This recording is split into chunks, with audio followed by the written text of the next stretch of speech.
sama sinap est-ce que xam nga ni léegi moo mën sinabu ñaaxarañ loo. moo ma jaaxal nag. mën sinabu buuse këcëb. waay de. ferme-moi. gars yi jaar naa leen tey bu Siteu lañ dalal tey mais bu yow sinap lan nga ci bind damaa bëgg a xool si sinap boo xam nan la mel. bu Siteu 23 na gars yi bu dem buukale ma. waaye ndaw Samba. buukale leen ma foofu mu gën a buukale wu. bañuñ ci nanga def ñu ngi tane. bu yow daal xam naa moom sa niveau instant bii nii moom weesu na gars yi moom bu daa mel ni yow instant bi raw nga gars yi de wala. te parce que maa ngi raw gars yi. moo ma jaaxal nag. maanaam sama sinap bu Siteu 23 bu ma la publicité lee ba ne la fa tëmbax. waaye ndaw Samba. mais bu est-ce que yow su ma la joxee publicité yow sa sinap est-ce que am na doole est-ce que dana am ay vues yu bëri.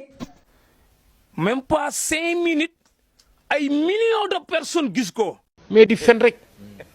mais bu yow danaa la jox nga defal ma publicité mais bu daa mel ni yow nag dangay dox di ñaan rek daa mel ni yow dangay dox di yelwaane xaw ma nag. te parce que xam nga ni bu Siteu namatuma dërëmu nit.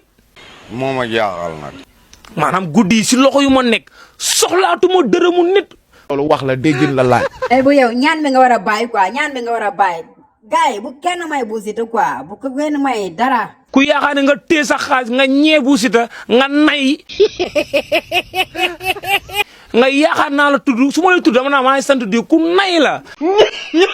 lii duma ko ree. bu yow li ngay def kenn du ko def yow yaa ngi ñaan bu pare ñu may la dañ la may bu bëriwul tamit da ngaa war a muñ rek. da ngaa nay doo da ngaa ñee bu Siteu te ku la ñee nag du la jàppale. waay de.